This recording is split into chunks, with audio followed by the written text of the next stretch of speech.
नमस्कार दोस्तों, स्वागत है आप सभी का मेरे यूट्यूब चैनल पर। मैं हूं ओमकार नाथ। आप देख रहे हैं मेरा यूट्यूब चैनल। तो आज हम इस वीडियोस में बेहद ही important UP triple SC PET 2025 के लिए इम्पोर्टेंट जीके जीएस लेके आए हैं, जो कि भारतीय संविधान से रिलेटेड होंगे और बेहद ही इम्पोर्टेंट क्वेश्चन होंगे इसमें। तो यदि चैनल पे नए हैं तो आप सबसे पहले सब्सक्राइब कर दीजिए, ताकि आने वाले ऐसे तमाम वीडियो और नोटिफिकेशन आपको सबसे पहले मिल सके। तो चलिए स्टार्ट करते हैं। पहला क्वेश्चन लेते हैं। पहला क्वेश्चन है, भारत के मूल संविधान में कुल कितनी अनुसूचियां थी? भारत के मूल संविधान में कुल कितनी अनुसूचियां थी? तो ऑप्शन में दिया है 8, 9, 10, 12। तो इसका जो राइट आंसर हो जाएगा ऑप्शन नंबर 8 हो जाएगा। ठीक है, ऑप्शन नंबर ए हो जाएगा। तो भारत के कुल मूल संविधान में अनुसूचियों की संख्या 8 थी। ठीक है, अगला क्वेश्चन लेते हैं। अगला क्वेश्चन है, भाषाई आधार पर भारत में सर्वप्रथम किस राज्य का गठन किया गया था? बेहद ही इम्पोर्टेंट क्वेश्चन है फ्रेंड। ये क्वेश्चन कई बार पूछ चुका है।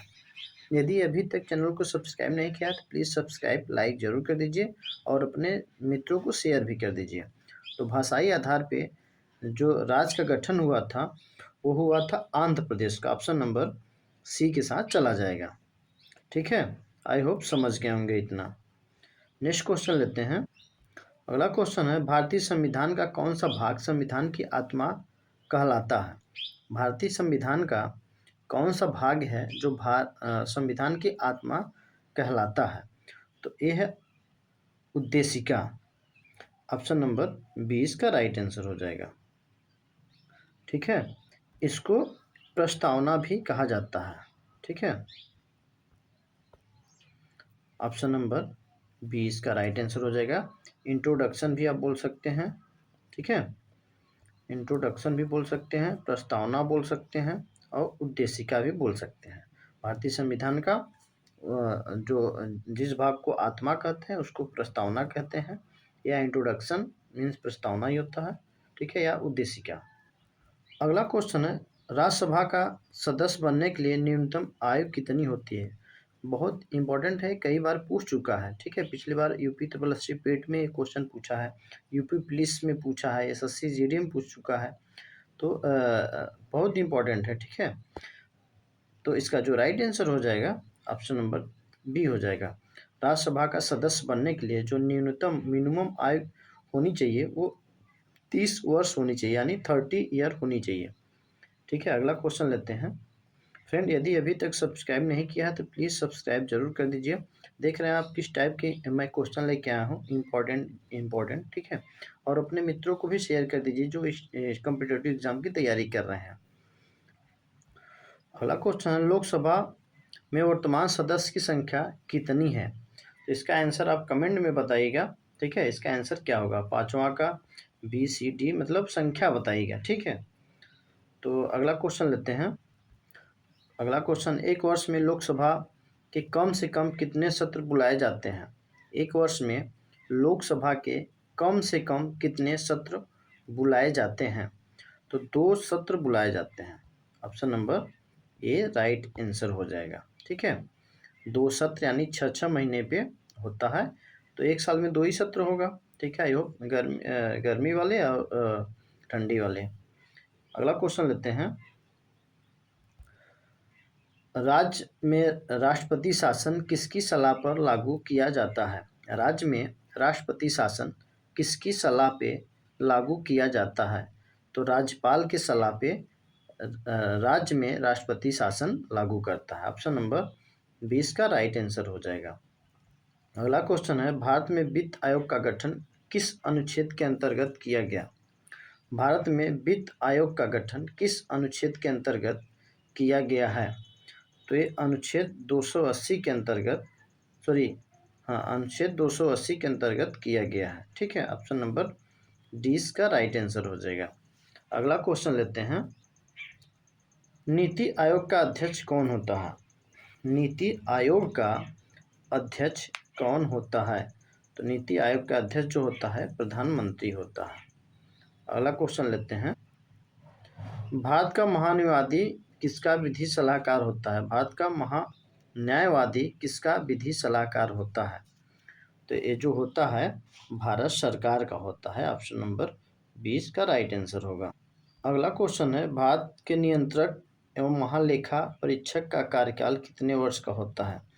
भारत के नियंत्रक एवं महालेखा परीक्षक का कार्यकाल कितने वर्ष के लिए होता है? तो ये 6 वर्ष के लिए होता है। ऑप्शन नंबर डी इसका राइट आंसर हो जाएगा। अगला क्वेश्चन लेते हैं, दिल्ली राष्ट्रीय राजधानी क्षेत्र किस संविधान संशोधन से बना है? जो दिल्ली राष्ट्रीय राजधानी है वो किस संविधान संशोधन से बना है? तो 69th यानी 69वें संविधान संशोधन द्वारा दिल्ली राजधानी बनाई गई है। इसके पहले कोलकाता हुआ करता था। तो इसका ऑप्शन बी राइट हो जाएगा। अगला क्वेश्चन है, सदन की कार्यवाही का प्रथम घंटा क्या कहलाता है? सदन की कार्यवाही का प्रथम घंटा क्या कहलाता है? तो ये प्रश्नकाल कहलाता है। ऑप्शन नंबर 20 का राइट आंसर होगा। अगला क्वेश्चन है, लोकसभा में सदस्यों की अधिकतम संख्या कितनी हो सकती है? लोकसभा में सदस्यों की अधिकतम संख्या कितनी हो सकती है? तो ये 552 हो सकती है। ऑप्शन नंबर डी इसका राइट आंसर हो जाएगा। ठीक है। अगला क्वेश्चन है, भारत का राष्ट्रपति अपना त्याग पत्र किसको संबोधित करता है? भारत का जो राष्ट्रपति है वो अपना त्याग पत्र किसको सौंपता है या किसको देता है? तो उपराष्ट्रपति को देता है। Option number A right answer हो जाएगा। फ्रेंड, यदि अभी तक सब्सक्राइब नहीं किया है तो प्लीज़ सब्सक्राइब जरूर कर लीजिए। ठीक है, ताकि आने वाले तमाम वीडियो और नोटिफिकेशन आपको सबसे पहले मिल सके। और अपने मित्रों को भी शेयर करिए। ठीक है, आपको पसंद आया तो। और आप कहाँ से वीडियोज़ देख रहे हो बताइए, आपको वीडियोज़ कैसा लगा वो ज़रूर कमेंट करके बताइएगा। अगला क्वेश्चन है, भारत के राष्ट्रपति को उसके पद से हटाने की अधिकार किसे प्राप्त है? भारत का जो राष्ट्रपति है उसको पद से हटाने का अधिकार जो है वो किसको है? तो वो है संसद को। ठीक है, ऑप्शन नंबर सी इसका राइट आंसर हो जाएगा। भारत के राष्ट्रपति को उसके पद से हटाने का जो अधिकार है वो संसद को है। नेक्स्ट क्वेश्चन लेते हैं। फ्रेंड, आप जितना क्वेश्चन मेरा देख रहे हैं सब प्रीवियस ईयर का है, क्वेश्चन आए हुए हैं ना कई बार एग्जाम में। तो आप बिल्कुल निश्चिंत होकर मेरे चैनल को सब्सक्राइब जरूर कर दीजिए। ठीक है, क्योंकि ऐसा कंटेंट सब नहीं लेके आता है। ठीक है। अगला क्वेश्चन है, राज्यसभा का सभापति कौन होता है? राज्यसभा का सभापति उपराष्ट्रपति होता है। ऑप्शन नंबर डी इसका राइट आंसर हो जाएगा। अगला क्वेश्चन है, भारत का प्रधानमंत्री बनने के लिए न्यूनतम आयु कितनी होनी चाहिए? भारत का जो प्रधानमंत्री होता है उसको बनने के लिए न्यूनतम आयु सीमा 25 ईयर होना चाहिए, 25 ईयर। ठीक है, तो ऑप्शन नंबर इसका सी राइट आंसर हो जाएगा। अगला क्वेश्चन है, संसदीय व्यवस्था में शून्यकाल किस देश की देन है? संसदीय व्यवस्था में शून्यकाल किस देश की देन है? ठीक है, तो ये भारत का देन है। ठीक है, भारत से ही इसको लिया गया है, इसकी उत्पत्ति हुई है। अगला क्वेश्चन है, संविधान सभा का स्थायी अध्यक्ष किसे चुना गया था? संविधान सभा का स्थायी अध्यक्ष डॉक्टर राजेंद्र प्रसाद को चुना गया था। ऑप्शन नंबर सी हो जाएगा इसका राइट आंसर। अगला क्वेश्चन है, भारत का संविधान कब स्वीकार किया गया था? भारत का जो संविधान है वो कब स्वीकार किया गया था? तो 26 नवंबर 1949 को भारत का संविधान जो है उसको स्वीकार किया गया था। अगला क्वेश्चन है, वित्त आयोग की नियुक्ति कौन करता है? वित्त आयोग की नियुक्ति कौन करता है? तो ये राष्ट्रपति करता है। ठीक है, वित्त आयोग की नियुक्ति जो करता है वो राष्ट्रपति करता है। अगला क्वेश्चन है, वित्त आयोग की नियुक्ति वही है, प्रीवियस ईयर क्वेश्चन आ गया फिर से। अगला क्वेश्चन है, संसदीय शासन व्यवस्था में वास्तविक कार्यपालिका शक्ति किसके अधीन होती है? संसदीय शासन व्यवस्था में वास्तविक कार्यपालिका शक्ति किसके अधीन होती है? तो ये प्रधानमंत्री के अधीन होती है। ऑप्शन नंबर बी हो जाएगा इसका राइट आंसर। अगला क्वेश्चन है, राज्यसभा की अधिकतम निर्धारित सदस्य संख्या कितनी है? राज्यसभा की अधिकतम निर्धारित सदस्य सदस्यों की संख्या कितनी है? ठीक है, तो ए है 250। ऑप्शन नंबर डी हो जाएगा इसका राइट आंसर। अगला क्वेश्चन है, संविधान के भारत के संविधान में सम्मिलित समवर्ती सूची किस देश से ली गई है? भारत के संविधान में सम्मिलित समवर्ती सूची किस देश से लिया गया है? तो ये ऑस्ट्रेलिया देश से लिया गया है। ऑप्शन नंबर बी हो जाएगा। फ्रेंड, यदि अभी तक सब्सक्राइब नहीं किया है तो प्लीज़ सब्सक्राइब जरूर कर लीजिए, ठीक है, ताकि आने वाले ऐसे वीडियोस कंटेंट आपको मिल सके सबसे पहले, ठीक है। अगला क्वेश्चन है, नए राज्य के गठन की शक्ति किसे प्राप्त है? नए राज्य के गठन की शक्ति किसे प्राप्त है? तो 30 नंबर का जो आंसर हो जाएगा संसद को प्राप्त है। ऑप्शन नंबर सी हो जाएगा इसका राइट आंसर। अगला क्वेश्चन है, भारत का प्रथम महान्यायवादी कौन था? भारत का प्रथम महान्यायवादी कौन था? फ्रेंड, ये बेहद बेहद ही इम्पोर्टेंट है, ठीक है। यदि अभी तक सब्सक्राइब नहीं किया है तो प्लीज़ सब्सक्राइब कर दीजिए, ठीक है, क्योंकि ऐसे कंटेंट आपको मिल सके। तो इसका भारत के प्रथम महान्यायवादी जो थे MC शीतलवाड़ जो थे, ये भारत के प्रथम न्यायवादी थे। अगला क्वेश्चन है, राष्ट्रपति लोकसभा को कब भंग करता है? राष्ट्रपति लोकसभा को कब भंग करता है? तो जो इसका राइट आंसर हो जाएगा, ठीक है फ्रेंड, राष्ट्रपति लोकसभा को कौन भंग करता है? जो कब है एक कौन बना लीजिए, ठीक है। जो राष्ट्रपति है लोकसभा को कौन भंग करता है? आई होप समझ गए होंगे। तो केंद्रीय मंत्रिमंडल की अनुशंसा पर राष्ट्रपति लोकसभा को भंग करता है। ऑप्शन नंबर 20 का राइट आंसर हो जाएगा।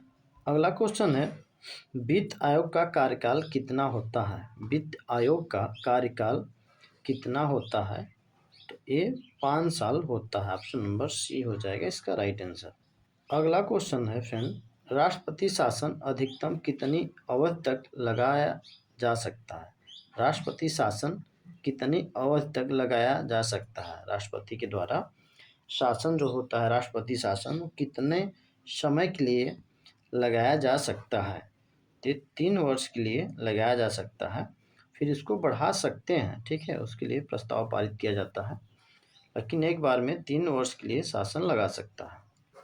अगला क्वेश्चन है, भारत की संघीय प्रशासन प्रणाली किस देश के संविधान से प्रेरित है?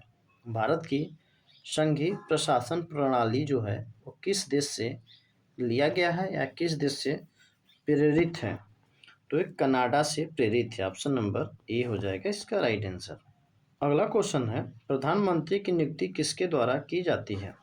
प्रधानमंत्री की जो नियुक्ति है वो राष्ट्रपति के द्वारा किया जाता है। ऑप्शन नंबर ए इसका राइट आंसर हो जाएगा। अगला क्वेश्चन है, मौलिक अधिकारों का संरक्षण कौन करता है?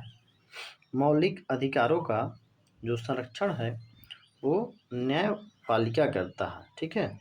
ऑप्शन नंबर डी इसका राइट आंसर हो जाएगा। अगला क्वेश्चन है, केंद्र सरकार का प्रमुख कौन होता है? केंद्र सरकार का प्रमुख कौन होता है? तो इस आंसर को आप कमेंट बॉक्स में ज़रूर बताइएगा, ठीक है। आप क्वेश्चन नंबर 40 डाल लीजिए, उसका बी होगा कि सी होगा कि ए होगा कि डी होगा, इस प्रकार से आप इसका आंसर दीजिएगा। तो 2-3 क्वेश्चन और जो इम्पोर्टेंट है उसको भी मैं टेस्ट के लिए दे रहा हूँ, जो कि अभी मैं पढ़ाया हूँ लेटेस्ट में, उसका भी आंसर आपको बताना है। क्वेश्चन है, प्रधानमंत्री की नियुक्ति किसके द्वारा की जाती है? ठीक है, तो इसका आंसर भी बताइएगा। वित्त आयोग का कार्यकाल कितना होता है? इसका भी आंसर कमेंट में बताइएगा, ठीक है। अगला क्वेश्चन पूछ लेते हैं, लास्ट क्वेश्चन, नए राज्य के गठन की शक्ति किसे प्रदान है? तो आज का वीडियो यहीं कंप्लीट करते हैं, और यदि अभी तक सब्सक्राइब नहीं किया है, चैनल पे नए हैं तो आप लाइक करिए, शेयर करिए अपने मित्रों को, ठीक है, और सब्सक्राइब करना ना भूलें। तो चलिए कंप्लीट करते हैं, मिलते हैं फिर नेक्स्ट वीडियो में। जय हिंद, जय भारत।